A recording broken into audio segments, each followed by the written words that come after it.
Le roi est tombé, vive le roi. Narcisse Bessebro règne désormais sur les cours de tennis du Faso. Toute l'expérience de Benaros Kagambega n'aura pas fait le poids devant la fougue et la jeunesse de Narcisse qui ravit la couronne au nez et à la barbe de tous les autres prétendants. On vous dit tout sur les championnats de tennis dans cette édition. Conjuguer le rugby au féminin, c'est désormais le cheval de bataille de la Fédération burkinabé de rugby, d'où le projet Rugby Rising qui fait ses premiers pas l'année dernière. Pour la deuxième année, Bobo Dioulasso est une fois de plus à l'honneur. Et pour mieux faire passer le message, la fêtière a d'abord formé les éducatrices pour qu'elles soient des relais fiables. On en sait plus sur ce projet novateur dans cette édition. 5e face-à-face entre la Lanterne Rouge, AGEB et le leader de Ligue 1, Raimo FC. Une victoire et 3 nuls pour les académiciens de Bama. L'AGEB est-elle en mesure de créer la surprise pour cette 11e levée? Choc des extrêmes samedi au stade Wobi de Bobo Dioulasso. Une lutte pour demeurer dans le trio des têtes. Vae Victis dans le duel du haut du tableau entre Majestic SC et Lasfa Yeninga. Tout sur la 11e journée de Ligue 1 dans votre édition. Mesdames et messieurs, bonsoir. On feuillette Actu Sport de ce vendredi 28 novembre 2025, juste après.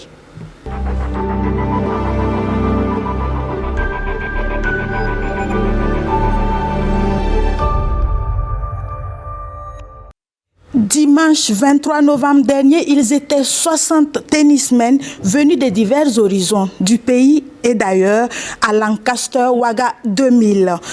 Ils se mesuraient dans les championnats de tennis. Le champion en titre, Benaros Kagambega, malgré toute son expérience, n'a pas pu conserver son titre. Il a été détrôné par Narcisse Bessebro dans un duel des titans finalement remporté par le nouveau roi des cours 2-7-0. Dorcas Kaboré, Alain Didier Compaoré et Léon Belko Songnaba. Au championnat national de tennis 2025, un nom retient les attentions. Bessebro, oui, les frères Bessebro, Narcisse et Léonel ont fait parler de leur talent. Tout commence avec la catégorie junior où Léonel ne laisse aucune chance à son adversaire. Dans la catégorie dames, la championne de la saison se nomme Laurentine Bamouni. La finale la plus enlevée de ces championnats est sans doute celle des seniors qui opposent le champion en titre Benaros Kagambega à Narcisse Bessebro. Le jeune Narcisse, connaissant bien le vieux briscard Kagambega, déploie toutes ses qualités et remporte le premier set, 6-3. Une victoire qui lui donne plus de confiance. Plus confiant que Benaros, Narcisse continue de dicter sa loi dans les différentes matchs et finit par détrôner le champion en titre Benaros au deuxième set, 6-1, soit 2-7-0. Je me suis entraîné et aussi j'ai donné le mieux de moi-même. En fonction du jeu de l'adversaire, je me donne aussi. En récompense, le 4e, le 3e et le 2e reçoivent des médailles et des enveloppes financières. Les premiers s'offrent des trophées et des enveloppes financières. Narcisse Bessebro, le grand champion de la saison en tennis, s'empare du trophée et de la somme de 400 000 francs CFA. C'est une fierté pour nous de voir que les jeunes sont en train de monter en puissance. Et d'ailleurs, c'est eux nos médailles, donc on ne peut qu'être satisfait. C'est une saison au cours de laquelle on a été médaillé de bronze lors des compétitions de 14 ans et moins à Lomé. Et on a pu aussi organiser notre championnat, le championnat national ainsi que le championnat de la Ligue. Donc on est satisfait de la saison. Ces championnats sont un avant-goût pour les différents champions qui vont se mesurer aux meilleurs des pays de la sous-région du 26 au 29 novembre 2025 à Ouagadougou pour le million de francs CFA. Après les résultats concluants de la première phase, la Fédération burkinabé de rugby rebelote en lançant la phase 2 du projet Rugby Rising le dimanche 23 novembre dernier du côté de Bobo Dioulasso. Un lancement mis à profit pour renforcer les capacités des éducatrices. Objectif du projet, promouvoir la pratique du rugby au sein la catégorie jeunes filles tout en renforçant leurs capacités physiques et sociales. Bourey Makane, Sidiki Milogo et Ali Traoré. Rugby Rising ou le rugby sans contact, ni plaquage. Il mise sur la vitesse, la coordination et la précision tout en conservant l'esprit d'équipe et la dynamique du rugby. Une formule plus accessible, particulièrement adaptée aux jeunes filles. World Rugby a remarqué qu'il y a beaucoup de femmes qui ne pratiquent pas le rugby.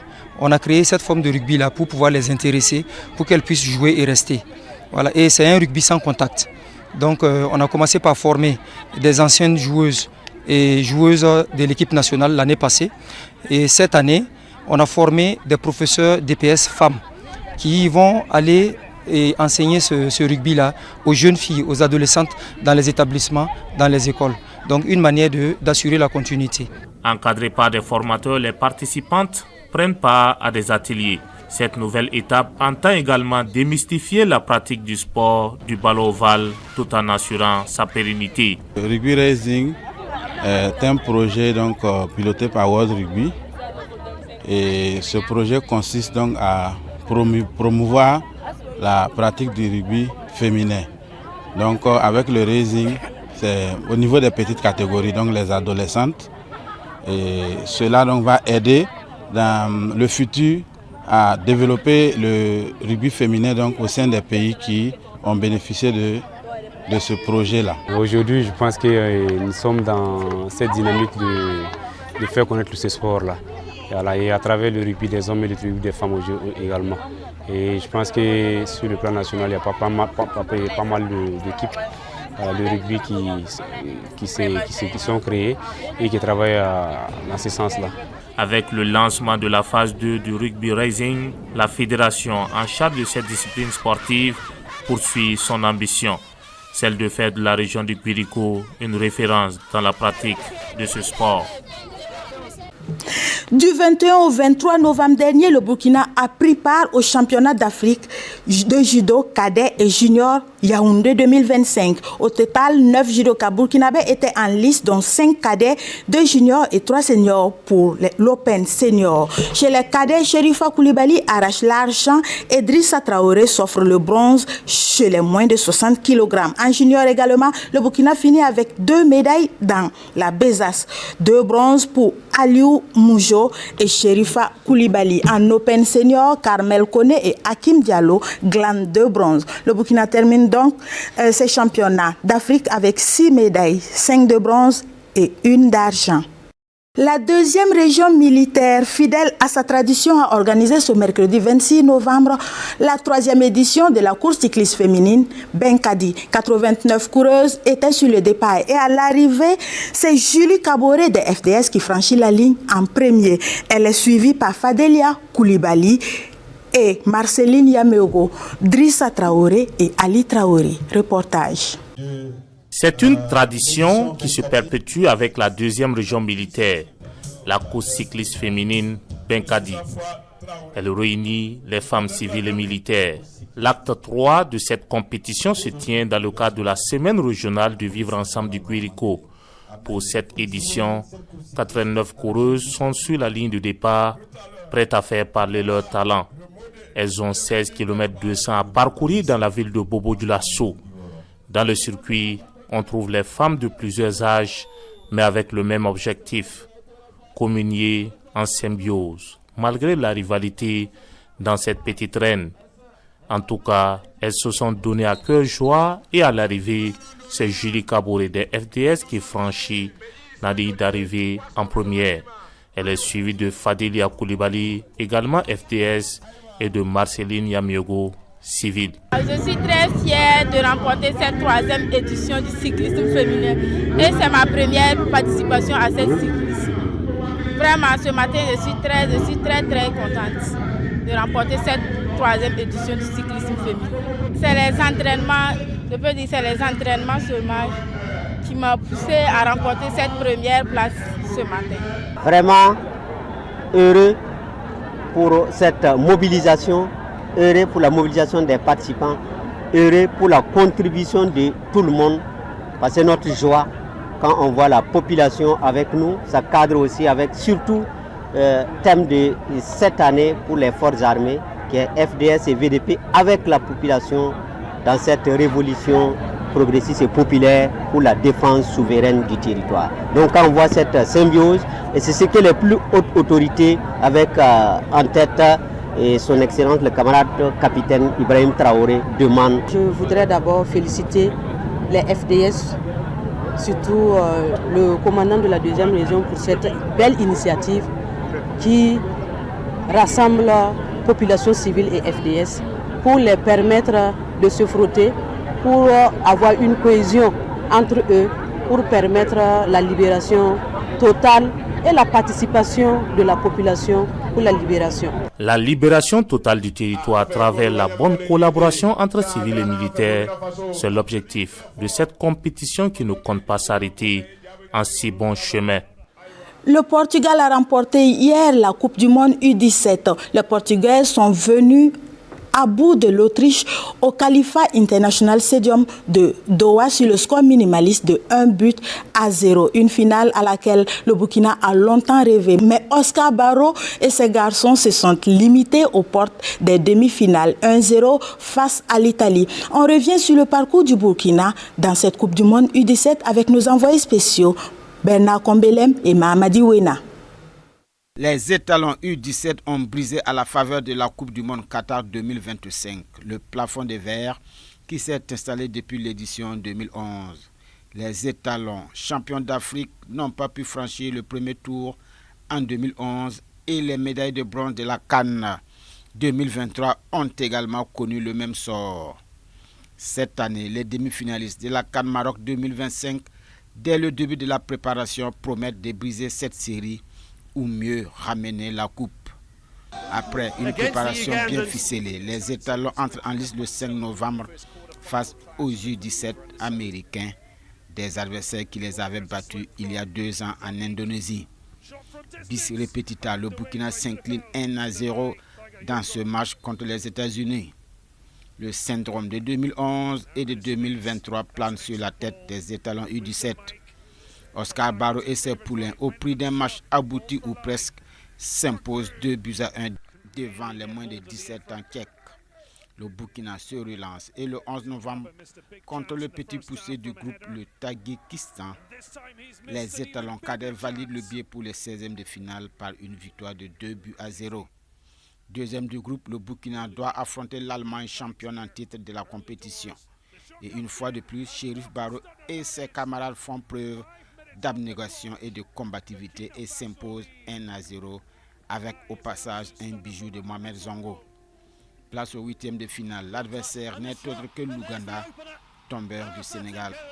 Contre une équipe très athlétique, les étalons U17 haussent encore le niveau et malgré l'ouverture du score des Ougandais, les Burkinabés arrivent à égaliser par l'un de leurs hommes forts dans la compétition, la jeune pépite de l'AGEB, Alassane Bagayogo.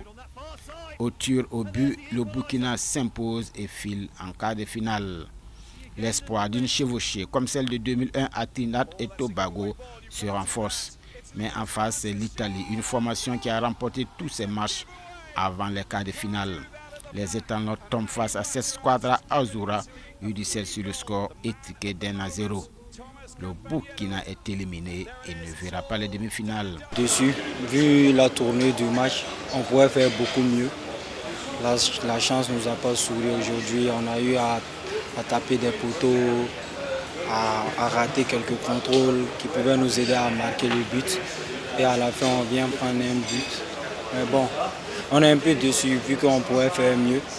Et ça n'a pas été aujourd'hui. Beaucoup de frustration et de déception, bien sûr. Parce que quand on regarde la physionomie du match, on avait de la place pour passer ce soir. C'est vrai, nous sommes tombés sur une équipe très tactique, mais nous sommes arrivés à nous créer des possibilités de scorer. On n'a pas été très clinique. Donc sur un fait de jeu, nous prenons un but. Voilà, c'est l'apprentissage qui continue. Et on quitte la compétition avec beaucoup de regrets. La déception, oui. À ce tournoi, les étalons U17 ont enregistré 3 victoires, 1 match nul et 2 défaites. Les attaquants ont fait trembler les filets adverses à 6 reprises et Raïm Ouattara est allé chercher le ballon 4 fois dans sa cage. Mais au-delà, il faut voir une génération qui a entraîné dans ses rêves tout un peuple. C'est le lieu aussi de féliciter ces garçons, les joueurs, qui se sont battus, qui ont donné le meilleur d'eux-mêmes, qui ont donné des frissons à tout un peuple. Je pense qu'ils ont été très courageux, très engagés, très disciplinés. Donc moi je leur dis merci pour tout ce qu'ils ont fait pendant cette compétition, parce que ce n'était pas donné au départ. S'ils ont écouté, ils ont accepté de travailler pour que nous arrivions jusqu'à ce niveau, c'est à leur honneur. On ne va pas dire qu'on est content de notre parcours, mais quand même on a pu franchir des paliers, voilà, qui nous permettent de savoir qu'on n'est pas en deçà du football mondial. Ça veut dire que le potentiel y est, que ce soit au niveau de l'encadrement technique ou au niveau des joueurs. Il suffit de mieux s'organiser, de travailler comme il se doit, et d'avoir les structures nécessaires. Et puis voilà, et nous allons atteindre les autres à tous les niveaux. Cette Coupe du Monde a surtout révélé un pied magique. Un gaucher à la Alain Traoré, Mohamed Zongo, par ses frappes chirurgicales et ses dribbles chaloupés, a apporté une touche raffinée à ce beau parcours des étalons U17.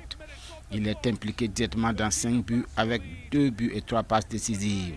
Le trophée n'est pas revenu au Burkina, mais le meilleur trophée sera de retrouver tous ces talents au haut niveau.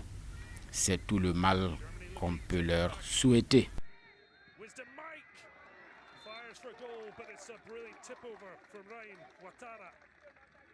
Et puis Mamadi Ouena de retour de Doha est sur le plateau avec nous. Il va nous en dire plus sur cette Coupe du Monde U17, juste après ce jingle.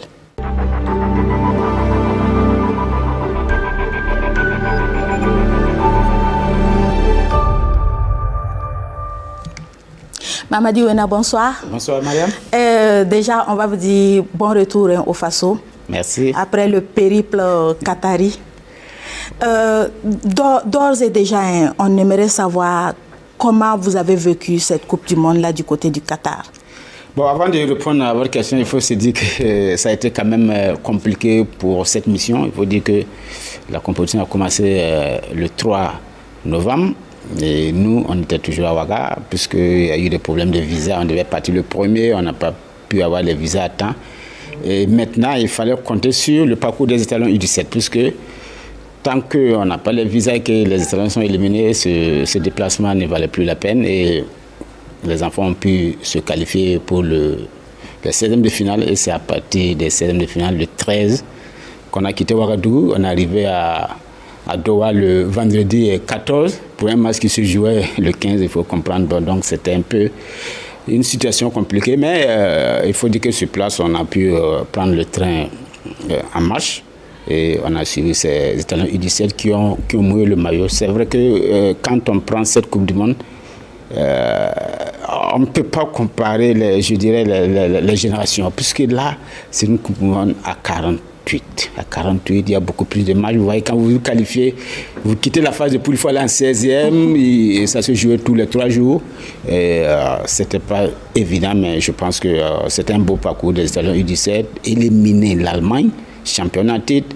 Ce n'est pas l'Allemagne d'avant qui ne faisait pas beaucoup dans la formation, mais on a une Allemagne qui de plus en plus forme des joueurs de haut niveau dans ces écoles et centres de formation. Et après, on a l'Ouganda qu'on a éliminé, qui était une grosse équipe aussi, parce qu'au passage, l'Ouganda a battu la France en match de poule et a éliminé le Sénégal aussi, qui est une référence actuellement en matière de formation des jeunes. Et après, maintenant, face à l'Italie. Et l'Italie, qu'on ne voit pas comme un pays formateur, mais il n'y a que l'Italie. L'Italie, ces derniers temps, vous voyez, le championnat italien n'est plus le champion de référence en Europe, même s'il ne fait pas des meilleurs championnats européens. Il n'est plus comme avant où le Milan, c'est la génération avec l'Inter ou autre dominait le football européen et mondial. Maintenant, c'est un peu biaisé. Le niveau du football italien en baisse. Donc, eux aussi seront mis dans la formation. L'Italie est championne d'Europe en 2024 et demi-finaliste en Europe en 2025 avant de venir à cette compétition. Une équipe qui avait fait 5 matchs, 5 victoires. Bon, les étalons U17 qui ont bien joué ce match, qui ont malheureusement un petit détail et ils ont été éliminés. Et on a vu que le Burkina, après les phases de poule, à partir des 16e de finale, on est arrivé à hisser le niveau. Ce qui nous manquait peut-être à la CAN dernière où on était également, on est arrivé à monter d'un cran et ça nous a permis de pouvoir jouer l'Allemagne. Vous pensez que qu'est-ce qui a joué? Ce qui a joué, c'est, je dirais, d'abord la préparation. Il faut dire que l'équipe a été sérieusement bien préparée. Et même, je n'ai pas vu une seule plainte côté encadrement technique parlant de préparation. L'équipe était bien préparée. Il y a eu des stages en Tunisie, il y a eu beaucoup de ça. Et surtout, le dernier stage à Dubaï, où on a rencontré des équipes comme l'Ouzbékistan, le Panama et le Venezuela. Il y a eu de la variété par rapport à nos adversaires. L'équipe était très bien préparée. L'équipe était renforcée aussi. Quand vous prenez Mohamed Zongo, qui n'était pas à la CAN, qui a été l'élément, le facteur X de cette Coupe du Monde. Il y a Ousmane Ouedraogo, c'est le latéral droit qui est en formation à Brest, qui est venu aussi ajouter quelque chose sur le flanc droit. Donc l'équipe était mieux préparée et surtout renforcée. Mais malheureusement, l'équipe a perdu un élément clé dans sa forme. Et je parlerai de Lookman Tapsoba. Ce n'est pas le Lookman qu'on a vu à la CAN, qu'on a vu au Mondial. Si on avait eu le Lookman de la CAN au Mondial, plus Mohamed Zongo et certains éléments, comme Alassane Barrego qui a répondu présent, je parlais de Dabo, le défenseur, le gardien Rahim Ouattara qui n'était pas le titulaire à la CAN, et qui est devenu titulaire et qui a fait une très belle Coupe du Monde. Si Achraf était en forme, Lookman, je veux dire, Achraf Lookman Tapsoba était en forme comme à la CAN, peut-être on aurait pu aller plus loin. Et après cette Coupe du Monde, après être arrivé jusqu'au quart de finale, vous pensez que quelle doit être la suite logique si le Burkina veut demeurer dans le Conseil des Nations concernant la formation? Pour moi, c'est un vieux débat. Certains diront qu'on a des U17 qui jouent la Ligue 2, il y a des U17 même qui sont surclassés en Ligue 1. Moi, je me dis toujours, la référence, c'est le championnat des jeunes. Championnat U15, championnat U17 et championnat U20, toutes ces catégories, il les faut. Ceux qui sont devant nous, les grandes nations de football qui nous ont dévancés, pourquoi ils le font? C'est parce qu'il faut passer forcément par là.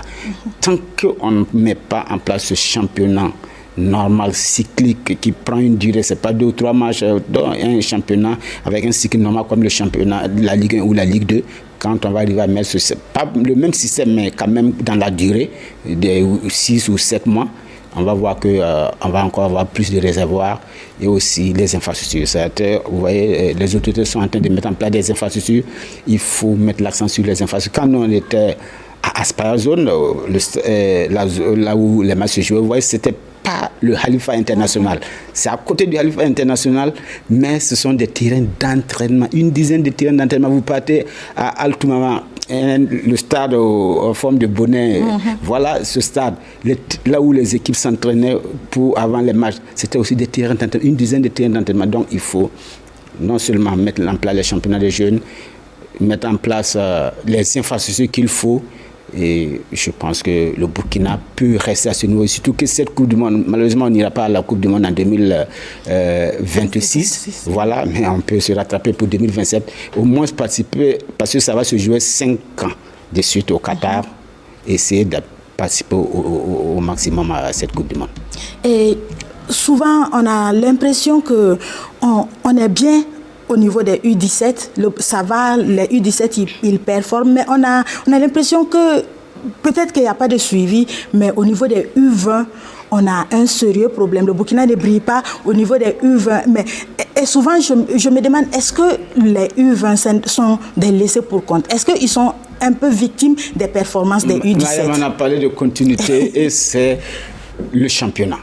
Puisque un U17 qui n'arrive pas à être titulaire dans un club de Ligue 1 ou de Ligue 2, qu'est-ce qu'il fait? Il baisse en forme. Mais si le championnat de sa catégorie, il va garder cette forme. Et c'est comme ça, moi je pense que la clé pour être dans toutes les catégories, ce sont les championnats de jeunes. Pour moi, en tout cas, je ne vais pas sur ce débat-là. Moi, je reste convaincu que ceux qui le font, ils ne le font pas parce qu'il faut le faire, c'est parce qu'il faut passer par là. Et une finale de cette Coupe du Monde U17 100% européenne.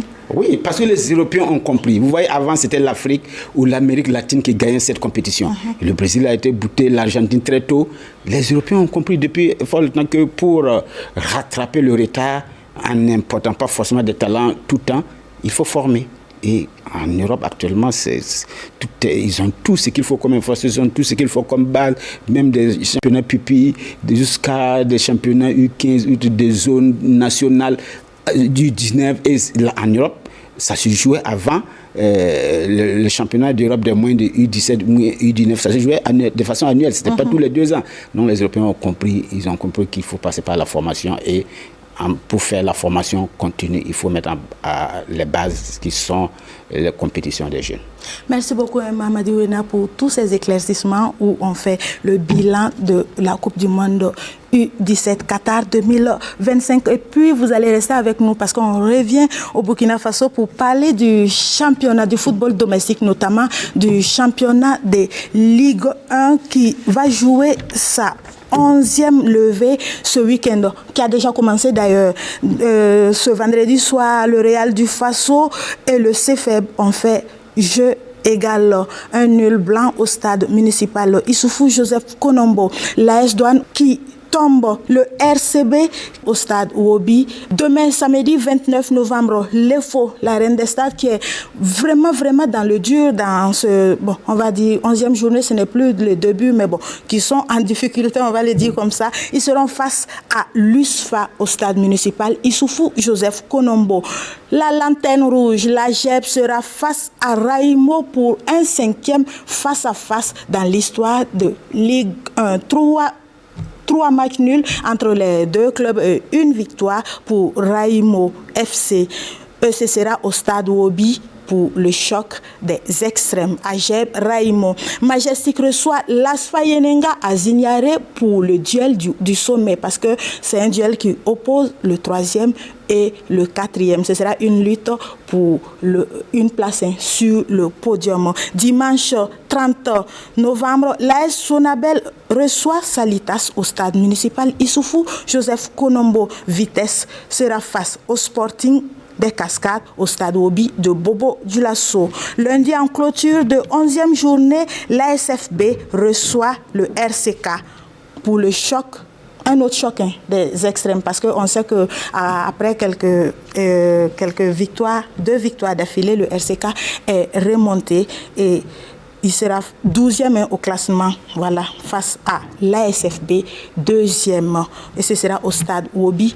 Des affiches vraiment alléchantes quand on voit le choc des extrêmes entre la JEB et puis Raimo. La JEB qui est dans le dur, qui ne réapprend pas bien dans cette Ligue 1-là. Et oui, il faut dire que quand vous revenez dans l'élite, c'est pas le même niveau que la Ligue 2, même si c'était un championnat plus joueur, un championnat en Ligue 2, ça joue bien, mais c'est pas le même niveau. Quand vous venez en Ligue 1, c'est un autre niveau, le temps de l'adaptation. Et puis quand vous ne faites pas un recrutement, vous comptez sur les jeunes qui ont fait monter l'équipe en Ligue 1, ce n'est pas simple. Et surtout qu'ils avaient un de leurs éléments qui était à la Coupe du Monde, quand même Alassane Barreiro, qui est un élément clé de la JEB. Donc c'est l'apprentissage, puisque c'est une nouvelle génération, c'est pas les mêmes qui étaient là quand la JEB était à la Ligue 1 avant. Donc je pense que ce n'est pas toujours simple pour les clubs qui reviennent dans l'élite. Et l'EFO qui est désillusionné pour cette année, cette édition de la Ligue 1, c'est un peu la désillusion du côté de l'EFO parce que ça ne suit pas. On pensait que l'EFO avait appris de ses erreurs. Oui, puisqu'il y a eu un recrutement quand même, l'un des meilleurs recrutements. Je ne parle pas de qualité, mais en nombre, quand même, l'EFO a essayé de cibler des jeunes joueurs et recruter un entraîneur marocain. Tout cela pour éviter le cauchemar de l'année dernière, mais malheureusement, ça se répète, on ne sait pas pourquoi ça ne marche pas. Il n'y a pas de résultat, les fois en train de s'enfoncer inexorablement vers la Ligue 2. Si rien n'est fait à cette allure, ça va être compliqué pour l'Étoile filante de Ouagadougou cette année. Au contraire de sa rivale de tous les temps, l'ASFA Yenenga, qui tente de rester collé au trio de tête, oui, quatrième. C'est beaucoup de matchs nuls. 4 victoires, 1 défaite et le reste des matchs nuls. Mais ça permet à l'ASFA Yenenga de rester collé au trio de tête. L'ASFA qu'on ne voyait même pas tenir cette année, puisque l'ASFA, contrairement à l'EFO, n'a pas pu faire un autre recrutement. Ils ont compté sur des jeunes qui étaient déjà là. Ils sont allés prendre un entraîneur, Tagro, qui connaît bien cette Ligue 1. Donc, l'un dans l'autre, on ne voyait pas l'ASFA démarrer bien ce championnat, mais c'est actuellement l'un des clubs. Il faut montrer que certains clubs arrivent à s'adapter à la situation et l'ASFA est en train de le faire bien. Merci beaucoup Mamadi Wena pour tous ces éclaircissements. Vous restez avec nous pour la suite de cette édition. Et on parle maintenant de sport de masse. Après la province de Houndé pour la première édition, c'est Orodara que le corps constitué de la région de Guriko a choisi pour se retrouver pour la finale de la deuxième édition de la Super Coupe du gouverneur du Guriko, une coupe instituée dans le cadre de la semaine régionale du vivre ensemble. Et c'est l'équipe de la gendarmerie de Bobo Dioulasso qui est venue à bout de celle des FDS de Orodara sur la plus petite des marques, 1-0. Kassoum Milogo, Siriki Milogo et Ali Traoré. Reportage. L'équipe des FDS de Orodara en vert et blanc contre celle de la gendarmerie de Bobo Dioulasso. C'est l'affiche de la finale de la deuxième édition de la Super Coupe du gouverneur de la région du Guriko. Dès le coup d'envoi, les deux formations s'unissent par un jeu engagé avec une domination des gendarmes. Malgré les 3 occasions de l'équipe bobolaise, aucune formation ne parvient à faire la différence. La première mi-temps s'achève sur le score nul de 0 but partout. 45 secondes seulement après la reprise, le dossard 9 des gendarmes trouve l'ouverture du score en inscrivant l'unique but de la rencontre. Score final 1-0 pour la gendarmerie qui remporte le trophée et une enveloppe de 500 000 francs CFA contre 300 000 francs CFA pour son adversaire. On remercie Madame la gouverneure pour cette initiative. En tout cas, on s'est frotté à pas mal d'équipes. Voilà, donc en tout cas, c'est une bonne initiative et on dit merci à elle. On a parlé de paix ce soir, on a passé un message. Notre région présentement est très bien renommée par rapport à la cohésion sociale. Donc je pense que c'est des actions comme ça qui contribuent à pérenniser ça. Nous avons assisté à un match très beau entre la famille des FDS, celle du Oué et celle du Kénédougou. Le message s'est appelé une fois de plus l'ensemble des forces de défense et de sécurité, tout corps confondu, les VDP, les DOZO, à l'union fraternelle, à la cohésion et à l'unité. En marge de cette finale, le gouverneur de la région du Guriko et les membres des corps constitués ont visité le service d'imagerie du centre médical de Orodara. Question de s'imprégner de l'état d'avancement des travaux. La brigade spéciale d'investigation antiterroriste s'empare du trophée de la toute première édition de la Coupe du ministre de la Sécurité. Cette compétition en tir au but a débuté le 26 septembre avec 27 équipes. L'ajout final a opposé la brigade spéciale d'investigation antiterroriste à l'équipe du cabinet du ministère de la Sécurité. Score final 3-2 pour la brigade spéciale d'investigation. Jean-Baptiste Thioye, Léon Belko Songnaba et Alex Zagré. Reportage. Une soirée de finale de la Coupe du ministère de la Sécurité. Cette compétition de tir au but englobe les différentes entités du département du ministre Mahamoudou Sana. Il a plu à la cellule sport d'innover en créant une compétition interservice du ministère de la Sécurité. Donc pour cette première édition, nous avons en tout cas axé cette compétition sur des séances de tir au but. La grande finale de la soirée oppose la brigade spéciale d'investigation antiterroriste à celle du cabinet. Chaque équipe a droit à 7 tirs. L'exercice demande du sang-froid et de la précision. Au terme de cet exercice, la brigade spéciale d'investigation antiterroriste se montre plus à droite et l'emporte par 3 tirs contre 2. La petite finale a été enlevée par la direction générale de l'École nationale de police en vert au détriment de la direction des marchés publics. La direction générale de l'ENP s'est montrée plus habile en réussissant 3 tirs contre 1 et décroche la 3e place. C'était des moments de partage, de cohésion entre acteurs du ministère de la Sécurité qui, un tant soit peu, se sont libérés du stress des bureaux pour se consacrer à des activités sportives, pour renouer des liens de fraternité et de convivialité entre acteurs du ministère de la Sécurité.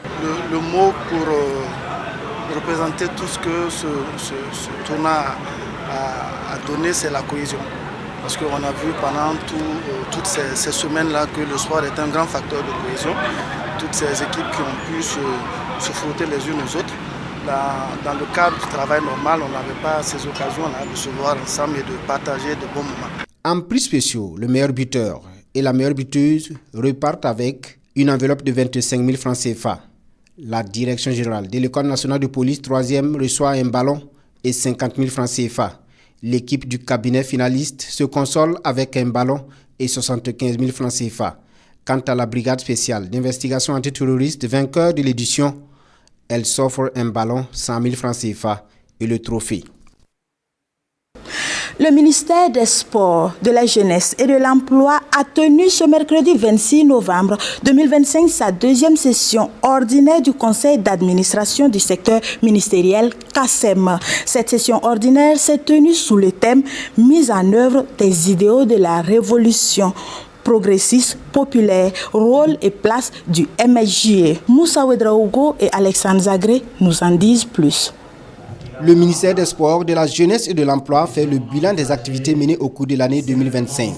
Ce conseil d'administration du secteur ministériel définit les grandes orientations pour l'année 2026 avec la préoccupation centrale d'accompagner efficacement la révolution progressiste populaire engagée par le camarade président Ibrahim Traoré, chef de l'État. Le choix de ce thème traduit notre volonté d'échanger davantage sur les idéaux de la RPP dans l'optique de les traduire en actions claires et cohérentes sur le terrain pour relever les défis majeurs de notre pays. Cette session ordinaire est aussi le moment pour le département en charge des sports, de la jeunesse et de l'emploi de réaffirmer sa volonté de contribuer pleinement à la mise en œuvre de la politique nationale à travers le plan de travail annuel 2026 et le plan d'action triennal 2026-2028. Grande est notre mission, chers collaborateurs, et nombreuses sont les attentes. Nous devons donc prendre des initiatives audacieuses et adopter les meilleures pratiques pour proposer des actions novatrices, pertinentes et durables qui répondent aux préoccupations de la population, en particulier de notre jeunesse. À vous donc, chers collaborateurs, j'accorde ma pleine confiance pour votre engagement et le professionnalisme dont vous faites preuve dans la mise en œuvre des activités. Résolument engagé, le ministère des Sports, de la Jeunesse et de l'Emploi entend jouer pleinement son rôle dans la construction d'un Burkina Faso fort, engagé conformément aux idéaux de la révolution progressiste populaire. Après le Ballon d'Or africain remporté par Achraf Hakimi, la commune de Sanbontenga connaît également désormais son Ballon d'Or. La cérémonie du Ballon d'Or de Sanbontenga s'est tenue le samedi 22 novembre dernier. Cette initiative, organisée par un groupe de jeunes de la commune de Kaya, vise à récompenser les meilleurs acteurs du football de la province du Sanbontenga. Au total, 6 acteurs ont été distingués lors de cette 2e édition du Ballon d'Or. Le compte-rendu avec Jacques Ouedraogo. Simon Sawadogo de Avenir FC de Kaya est le Ballon d'Or Sanbontenga de l'édition 2025. Le Ballon d'Or Sanbontenga, catégorie féminine, revient à Fatoumata Agnili de Nongdo FC et Abdul Rasmane Kargougou dit Kanouté est sacré meilleur entraîneur de l'année 2025. Le comité d'organisation se réjouit de la tenue d'une telle activité et adresse ses vives félicitations à l'ensemble des lauréats de cette édition, symbole de mérite, de talent et de dévouement au service du football provincial. Nous sommes très satisfaits de l'engouement autour de cette activité. Des gens sont venus de Ouaga et même de la région du Dioro pour soutenir l'initiative. Et cela nous réjouit en tant qu'organisateurs. Nous sommes convaincus que cette initiative contribuera sans nul doute à la promotion du football au niveau provincial. Pour cela, nous sollicitons l'accompagnement des bonnes volontés pour les initiatives à venir. Je peux dire qu'il n'y a pas quelqu'un qui ne fait pas le sport, tout le monde fait le sport. Et je pense que les idées les uns les autres, si nous pouvons vraiment les accompagner, ça va être mieux pour que les années à venir puissent faire plus que ça. Ces distinctions sont le fruit d'un travail acharné, d'une discipline exemplaire et d'une détermination sans faille. Ces lauréats sont la preuve vivante que le talent conjugué à l'effort ouvre toujours la voie au succès. Et l'organisation de cette cérémonie pour mettre en lumière ces talents cachés du football provincial est saluée par les autorités de Sandbontenga. Il était en tout cas de notre devoir de venir en tout cas apporter tout notre soutien à cette belle initiative-là qui vise en tout cas à magnifier l'excellence. Et comme je le disais, ça va permettre en tout cas aux jeunes talents qui sont dans la province de s'exprimer. Ça va susciter en eux l'esprit de concurrence et au-delà de cet esprit de concurrence, nous allons détecter des talents qui à la longue pourront pourquoi pas renforcer l'équipe au niveau national. En tout cas, nous traduisons toute notre gratitude aux organisateurs pour cette belle trouvaille. Au total, 6 acteurs du football provincial ont été distingués lors de cette deuxième édition du Ballon d'Or Sandbontenga. Les autres lauréats sont entre autres Mohamed Ouedraogo de Avenir FC qui remporte le soulier d'or, Youssouf Sore de Nongro FC, meilleur gardien, et Zulkarnaï Zamtako, couronné Ballon d'Or Sandbontenga du public. Pour promouvoir la cohésion entre les forces armées et les populations civiles, un méga cross populaire a été organisé ce jeudi 26 novembre à Bobo Dioulasso, partie de la place réduite du camp Wenzen Koulibaly. Cette activité sportive a réuni plus de 1240 participants, toutes couches socio-professionnelles confondues sur une distance de 2,800 km. Kassoum Milogo, Siriki Milogo et Ali Traoré. Le cross, c'est la formule choisie par la garnison de Bobo Dioulasso pour renforcer les liens entre les forces combattantes. Sur la ligne de départ, plus de 1240 participants. Il prend ses marques à la place réduite de la garnison de Bobo Dioulasso.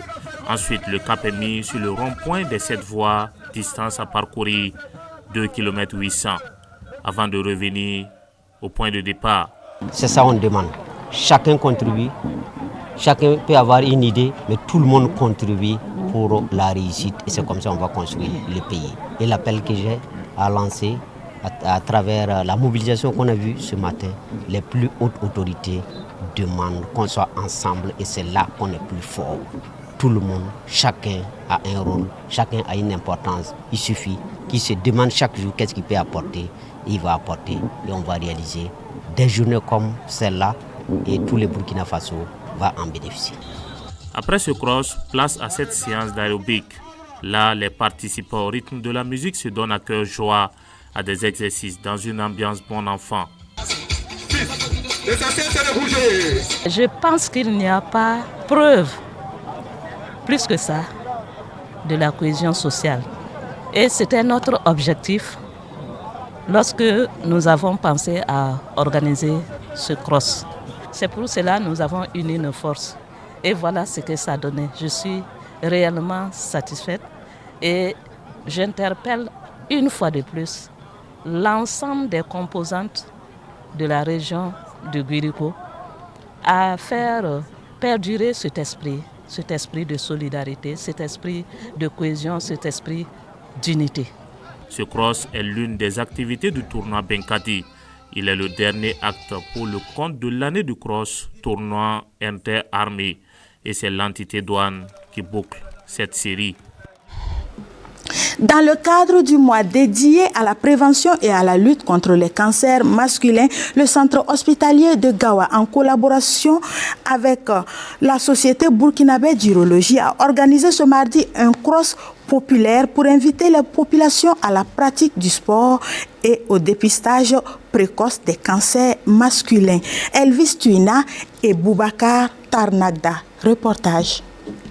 Un cross populaire pour marquer le mois de novembre bleu à Gawa. Les coureurs d'un soir prennent le départ devant le centre hospitalier régional de la ville pour une course d'environ 1,5 km avec pour point d'arrivée la direction régionale des sports. Cette activité symbolique s'inscrit dans la campagne de sensibilisation contre les cancers masculins. À travers ce cross, les organisateurs entendent rappeler l'importance du sport comme moyen de prévention et d'entretien de la santé des hommes. Ce mois est dédié en fait au dépistage précoce de ces cancers qui débutent en fait un peu lentement. Donc on encourage les hommes, surtout ceux de plus de 50 ans, à se faire dépister et ceux aussi qui ont des antécédents familiaux, ça veut dire ceux qui ont des parents qui ont des cancers de la prostate dans leur famille. Le sport est toujours bon pour la santé.